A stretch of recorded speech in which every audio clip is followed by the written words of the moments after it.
इस बार हम मुर्गी और बत्तख दोनों के बेशकीमती अंडों को पूरे 30 दिनों के लिए अलग अलग चीजों में दफनाने वाले हैं। चलिए देखते हैं क्या होता है। सबसे पहले मिट्टी में पानी मिलाकर उसका मुलायम अर्क छाना जाता है ताकि कंकड़ पत्थर और भारी कण अलग हो जाए और सिर्फ महीन चिकनी मिट्टी बचे, क्योंकि यह मिट्टी अब भी बहुत गीली होती है। इसे कपड़े में लपेटकर किसी पेड़ की डाल पर लटका दिया जाता है, जिससे अतिरिक्त नमी धीरे धीरे निकल जाए और मिट्टी प्राकृतिक रूप से संतुलित हो जाए। उधर एक बर्तन में चूना पाउडर में पानी मिलाकर छोड़ दिया जाता है ताकि वह धीरे धीरे फूलकर सक्रिय हो जाए और संरक्षण का काम कर सके। अब सूखे भूसे और मोरपंखी के हरे पत्तों को जलाकर उसकी राख तैयार की जाती है, क्योंकि इसमें छिपे होते हैं प्राकृतिक जीवाणुनाशक और नमी सोखने वाले गुण। अब आती है सबसे खास तैयारी।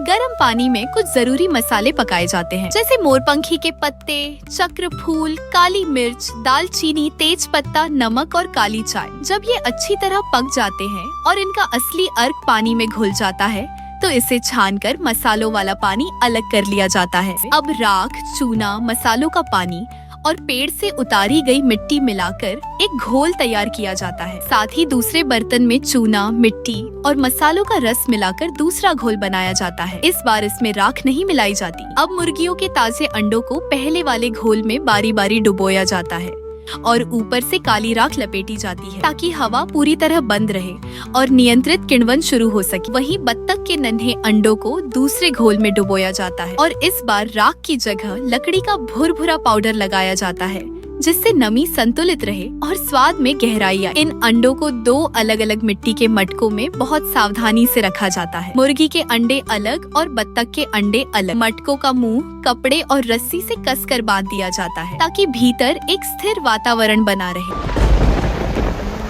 आज पूरे 30 दिन पूरे हो चुके हैं। दिल जोर जोर से धड़क रहा होता है, कहीं मेहनत बेकार तो नहीं गई। और जैसे ही बत्तख के अंडे का छिलका उतरता है, देखिए कितना चमकदार सुनहरा रंग। वहीं मुर्गी के अंडे बिल्कुल उलट, चमकदार लेकिन गहरे काले रंग के, बिल्कुल रबर की सांची गेंद जैसे। और जैसे ही इन्हें बीच से काटते हैं, अरे वाह, बिल्कुल वैसा ही निकला जैसा हम चाहते थे। ये अंडे पूरे 30 दिनों में धीरे धीरे खुद ही फर्मेंट होकर तैयार हुए हैं। इनका स्वाद बेहद गहरा, मुलायम और अनोखा है, जिसे शब्दों में समझाना मुश्किल है। तो बताइए, क्या आप भी ऐसा प्राकृतिक प्रयोग करना चाहेंगे?